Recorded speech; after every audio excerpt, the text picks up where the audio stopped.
Hello, and welcome to Mental Health Matters. I'm your host, Liz Lang. Each week on this podcast, we will break down various aspects of mental health. We are so excited you're here and hope you enjoy this week's episode.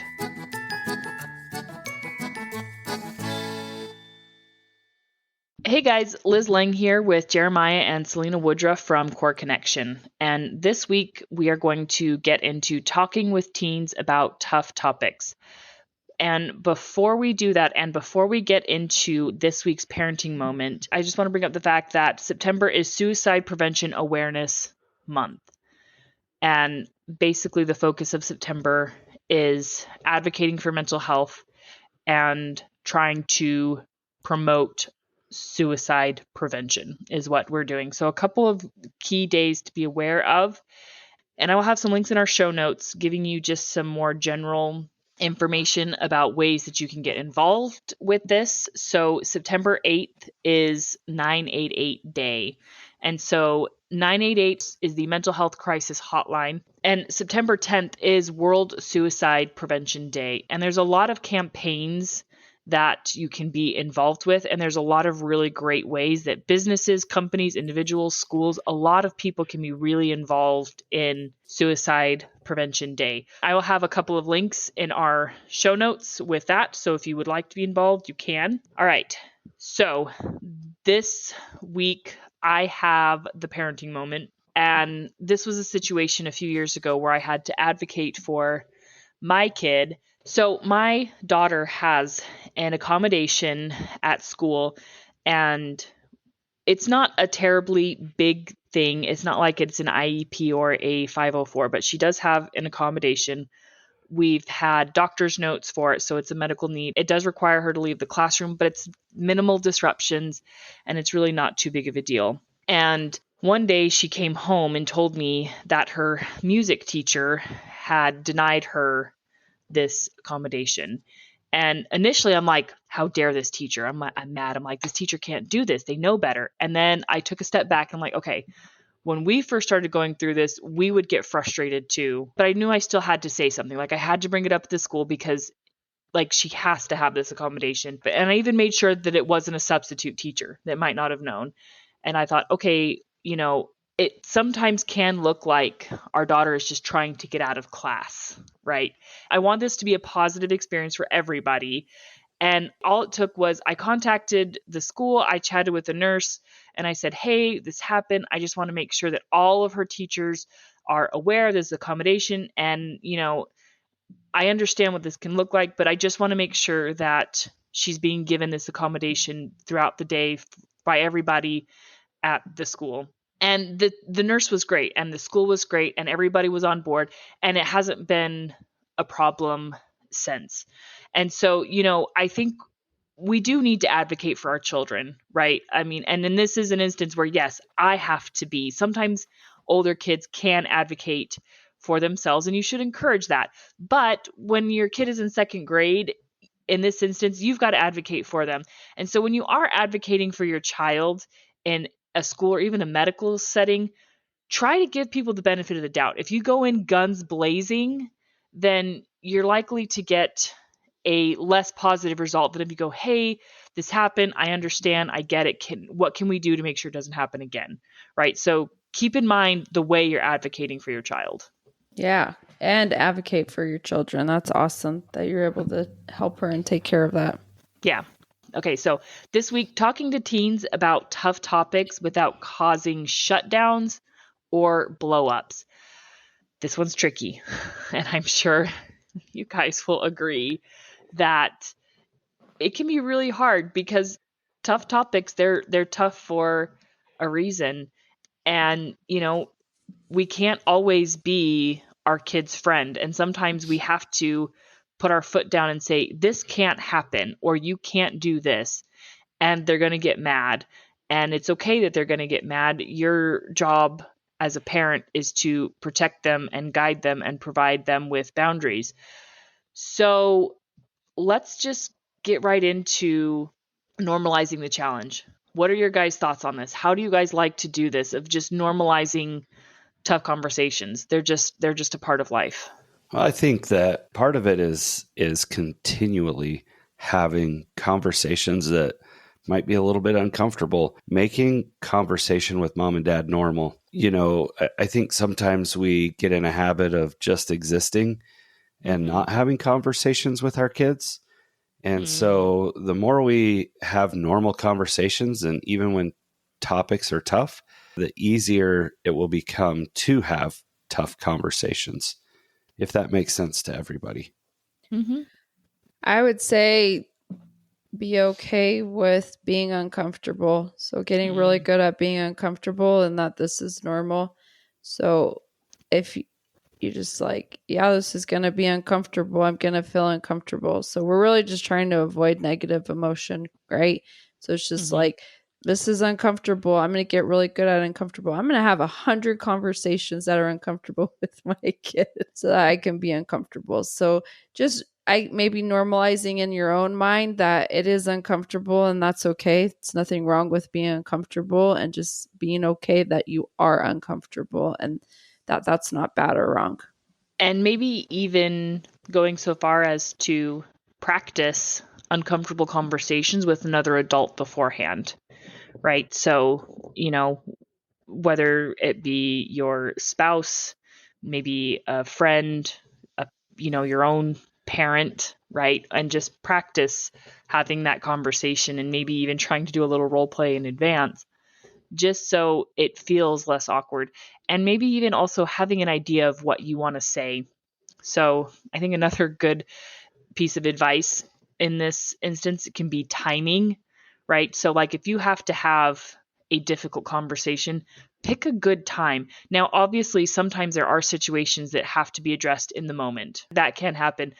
But if your kiddo is maybe doing something or you become aware of a behavior that you're not okay with, right? So whatever, it could be any behavior, pick any behavior and you become suddenly aware of it and maybe they're doing it at school or they're not doing it in front of you. Before you just jump right in and have that conversation, as long as it's not immediate or dire, I think it's okay to take a day or two and just consider how you want to approach a situation and what you want to say so that you can go into it with a level head and a plan and really have a calm conversation as much as possible, because I think that's the goal with these tough conversations, is that we are building connection rather than conflict, right? And that doesn't mean that conflict isn't going to be a part of it, because it likely is, but the point is your main focus is going to be connection. Yep.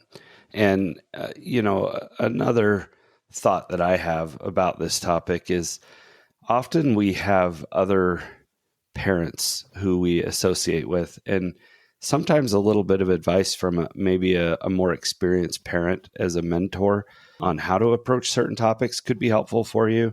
But I do appreciate the idea that finding the right time is going to be an important piece, not when you're rushed or stressed and not when Mm-hmm. tempers are flaring.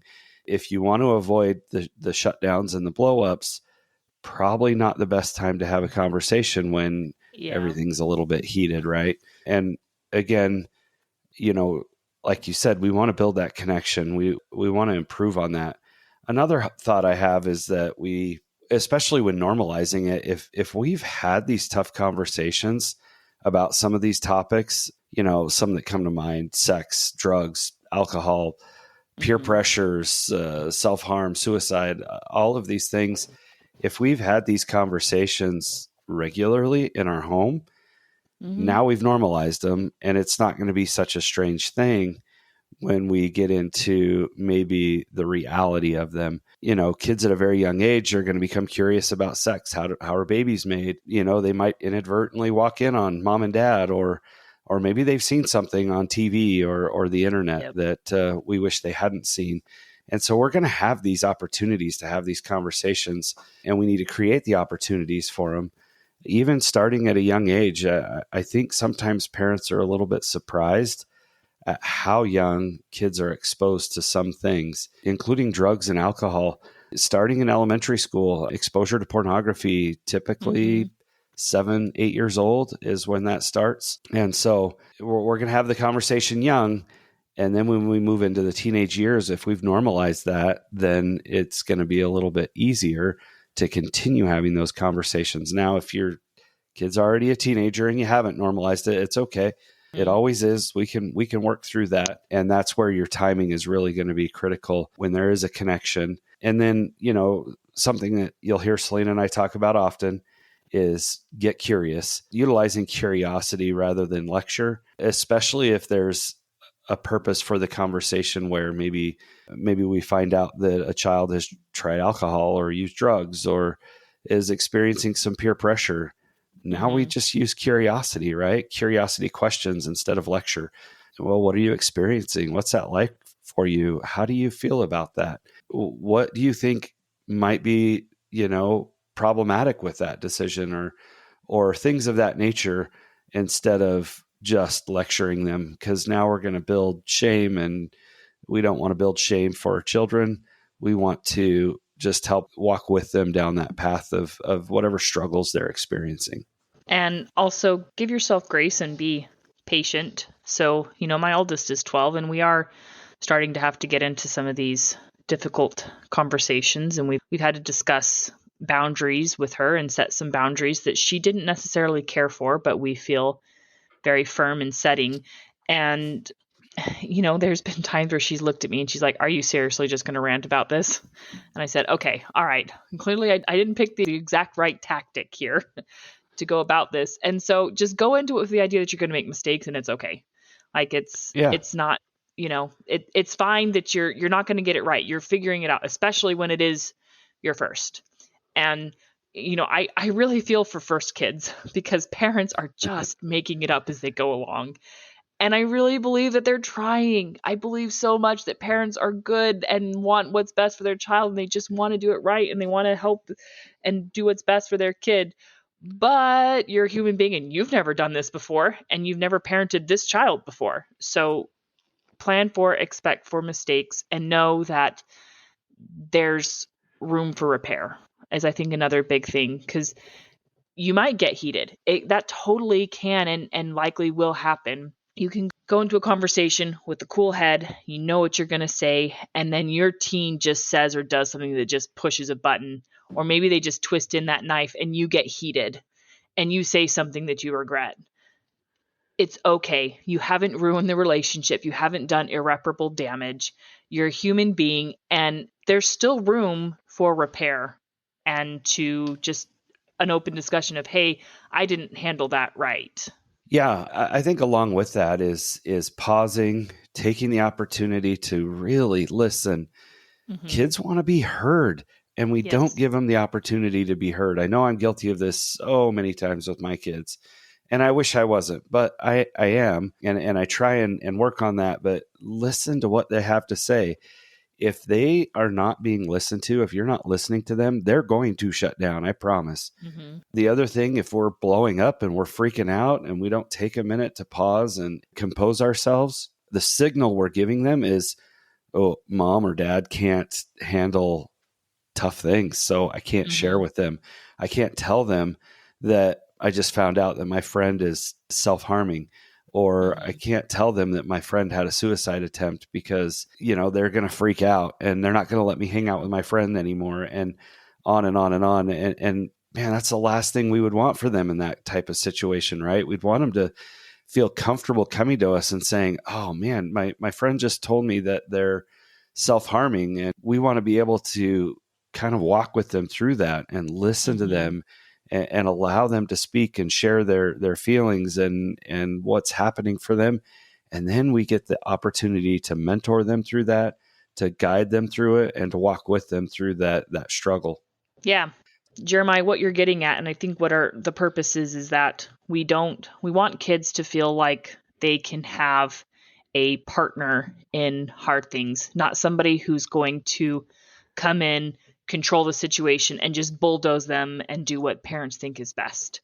And I'm not saying that that's never appropriate, because sometimes parents are required to take drastic actions and they have to maybe even remove their child from a situation that is unsafe, even a teenager, right? But in an instance of a friend experiencing self-harm, that's something you want to walk together with your child through, or that's something you want to go through your child with, and to be a coach, a mentor, and to be an asset, not tell them how to do it and tell them how to fix it and tell them what they need to do. You want to guide them, and you want them to feel empowered to be able to handle tough situations like this in the future. As I think another big thing to keep in mind here is that we're trying to prepare our kids for the real world and how to handle big and scary things and to be able to handle them independently. And not that they can't always lean on mom and dad for support, but eventually when kids get into the real world, they have to be able to take the reins on these things. And so,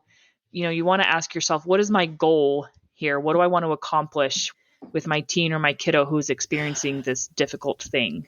Yeah. And being that partner with them can be super helpful. And, sometimes it's your own child that might be self-harming, right? Yeah. And still, like, we don't want to freak out. I know it's very scary, and we probably are freaking out inside. But with them, again, we're going to get curious, right? Like, well, what's happening? Why are you choosing to do this? I hate the question why, because that's very accusationary, but what's going on in your mind? And what is this doing for you? What is your purpose? Those kinds of questions can be super helpful in kind of walking through this struggle with your child. But if we just start lecturing and yelling and screaming and freaking out, well, now we're not a safe place to come to talk and to open up about what we're really experiencing. And I know there's lots of hard conversations that aren't surrounding self-harm or peer pressure or suicide, things like that. But the principles are all the same. Even if we find out our kid, had sex for the first time and we're freaking out about that, again, we're going to have that conversation in a way with them that comes from a place of curiosity and compassion, that builds connection and safety. And yeah, maybe there's going to be some consequences. Even we have to remember that if a child tells a counselor they're going to kill themselves, the counselor is going to take the appropriate steps and actions necessary to keep them safe. And so, and that is going to be very immediate, right? And so we can do that in a calm and loving and caring way to where we don't freak them out even worse, but we take care of what has to happen.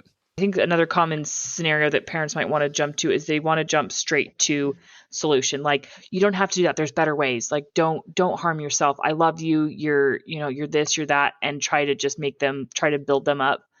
And that is certainly an important piece, but you have to take the time and spend the time in validating the pain, and you have to take that time to wallow in the pain with them is what you need to do in these instances. And that can apply to anything. Maybe it is they had sex for the first time, and in your head you're freaking out about it, but think about how they feel about it. What are they experiencing? And again, just coming from that place of curiosity of, okay, I want to understand what you're experiencing after this happened, right? I want to understand what's going on in your mind, or what's going on with your emotions, or how you're feeling about this before we dive into solution. Okay, let's take a quick break and we will be right back.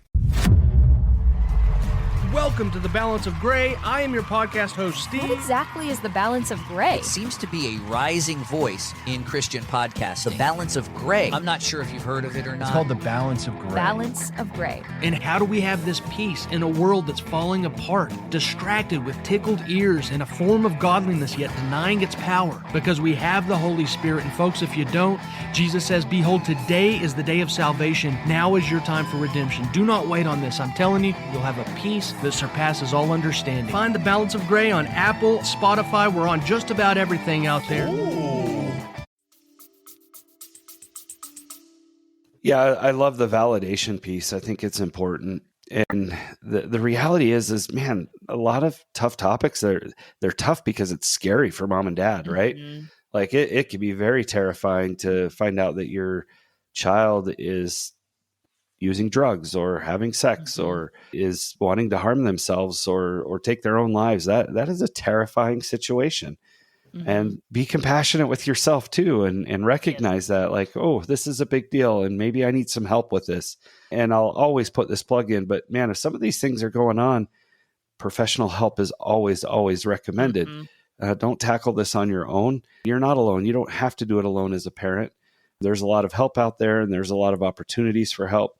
So, seek counseling, seek, your doctor, whatever it might be, to get the help that you need to get through some of these struggles, get your child into counseling and whatever they need to get through this. But being able to build that connection in these difficult times will make a really big difference. It'll pay huge in dividends later as your children have these types of conversations with you, because I promise you, they're having conversations at school about sex, about drugs, about suicide, about self-harm, about, all these different things. They're having those conversations with somebody. Wouldn't it be best if you're the primary source of information rather than a friend who doesn't know anything? That's just the way we want it to be. And so start building those opportunities and building those connections through difficult conversations. Yeah, absolutely. And I would say in instances of self-harm or suicidal ideation, you definitely should be seeking professional help. That's not something that teens or parents should necessarily be trying to deal with on their own. Even if it is just a one-time thing, it still doesn't hurt to say, hey, let's find a professional to talk to about this. And this is going to be a conversation you're going to engage in. I don't have to be there. I want you to have somebody that you can feel safe talking to. I mean, I want to be a safe space for you as well, but you should really discuss this with a professional. So because September is Suicide Prevention Awareness Month, I do want to discuss suicide prevention and mental health among teens in particular. So suicide is the second leading cause of death among teens, which is pretty scary. And so signs that parents need to be watching out for is withdrawal, hopelessness, big shifts in moods, talking about death, and giving away belongings. Okay, so those are some of the big ones. And I always like to add in the caveat that there has to be a consistent pattern, because all kids are going to have days where they don't want to talk to anybody. They're just grumpy, or they're just emotional, or whatever. They're in their feelings. They're all going to have days where they want to withdraw, or they're all going to have days where there might be a big shift in a mood. And it's also normal for teens to bring up death or to talk about death sometimes. Okay. And it also could be normal for a kid to say, yeah, I haven't wore these jeans in forever, and to give them away. Right. So just be aware. And I think the idea is that you're aware enough of your teen to recognize a large shift, right? An overall shift. And so we're looking for a long and sustained pattern here. Well, it doesn't have to be long. I mean, things can happen very quickly for kids. And so these are just signs that's the whole point here. Just because your kid gave something away doesn't mean they're contemplating suicide. Yes. And because your kid gave something away could mean that there's something going on. And so we're having conversation. If they're unwilling to talk about it at all, well, let's just get them some help immediately. Don't wait. Go get professional help right now. That's the key. We take them straight to an ER. That's probably the number one place that I could think of that you want to take your kid if we're worried that that's the road they're going down. But definitely we want to watch for those shifts and the mood swings and the struggles that they're experiencing. We want to watch for those things and then to take appropriate action. We want to normalize talking about it. You're not going to put that idea in their head if you talk about it, but having that conversation, being open with them and talking will be helpful. Staying calm. Holy cow, it's hard. It's so hard to not freak out in this situation. And maybe if they're unwilling to cooperate, we might have to take more drastic measures. We might be calling 911 to get help to get them to the hospital. When you express something like, man, I'm so glad you shared that with me. This must be really hard for you. You're not alone. I'm here to help you. Let's figure this out together, is going to go a lot further than, what are you talking about? I've got to get you to the hospital. This is crazy. You don't want to kill yourself. It's just not going to help. So being calm, expressing care, validating what they're experiencing, and then taking the steps necessary. And of course, making sure our children have access to things like, and they know that things are available like the 988 Suicide and Crisis Lifeline are helpful. And some of these conversations are probably going to happen before anything happens, because you can ask your kid, like, hey, what are kids talking about at school? What are some of the things that are hardest for you? What are the things that bring you the most worry and concern?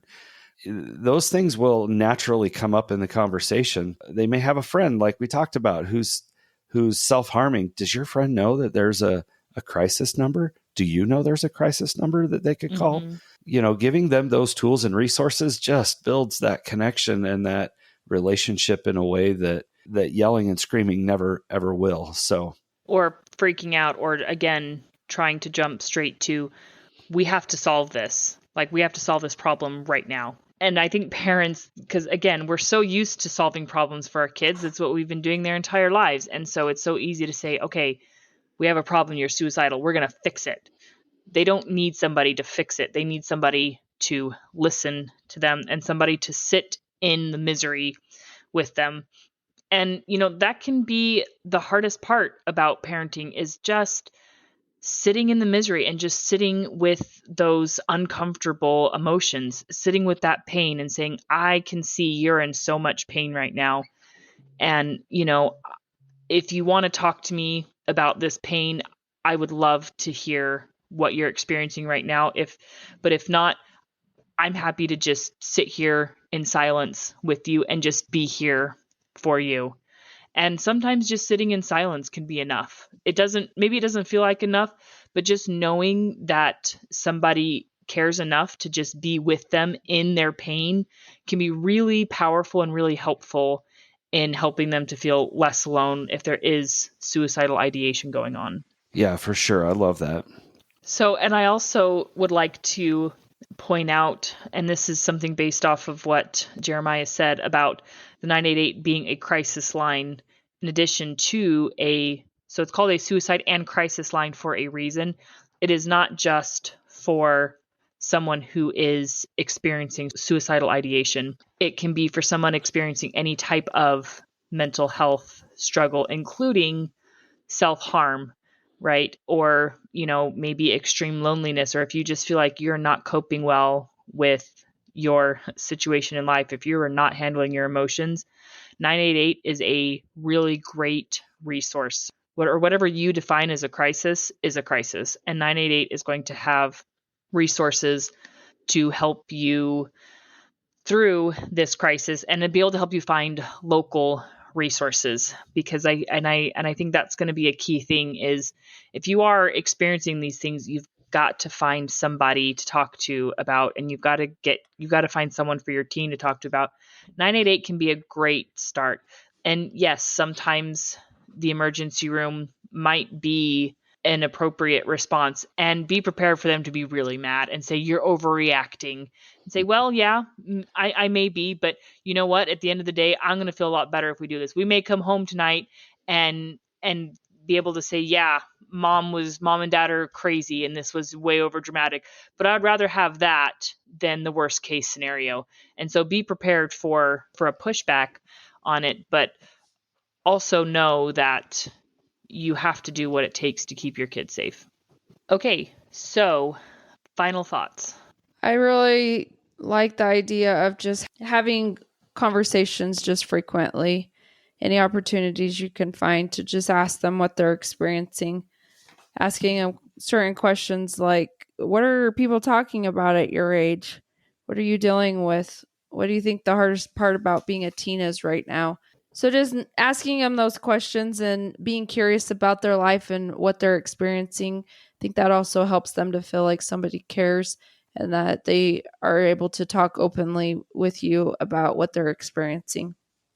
Yeah, I think I love what Selina has shared, and the regular, consistent conversations will always make the hard topics easier, right? Mm-hmm. If we are always having conversations with our kids and we've built the connections and we are able to communicate, then when the tough ones come, it's going to be a little bit easier. And if you haven't done it and your kid's 17, well, start now. It's okay. Start having conversations, communicate, talk, ask them questions. And I think with kids, one of the biggest things is curiosity without judgment. I think our kids often feel judged by us because we're constantly lecturing and reprimanding and telling them what to do. And maybe we need to do just a little bit more listening, a little bit more curiosity, and a little bit less judging, because it's hard for them too. And you don't want somebody lecturing you all the time. They don't either. So let's just have conversations. Let's talk.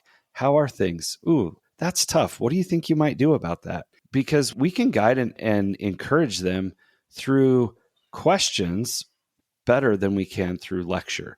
And that's why I love this idea of curiosity. Like, hey, what are you dealing with? And then the follow up of, oh, what do you think you're going to do about that? Oh, that's a good idea. Have you considered this? Oh, you have. Man, have you thought about that? Have you thought about doing this or that? Oh, man, you already have. That's amazing. I love that you've thought about that.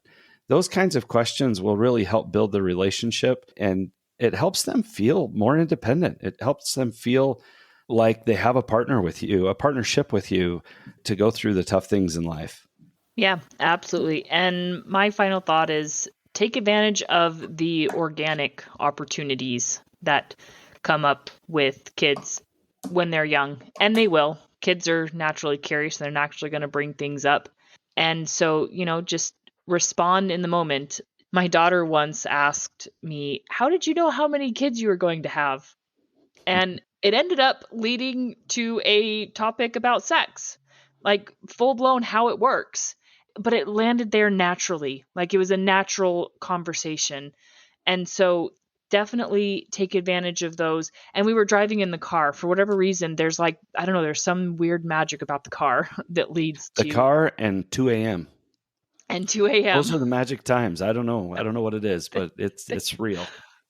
But yes, they are. And so take advantage of those, of those situations that just come up naturally or just come up organically, and use it for connection, and try to use it as, I can handle these tough topics, right? I can handle the big conversations, and they're not a big deal to me. Do your best to send that message. And again, don't expect perfection, because parenting is not about perfection. It's about progress. It's about improving. Okay, so next week we are going to do an entire episode on suicide prevention, and we will see you all then. Have a question?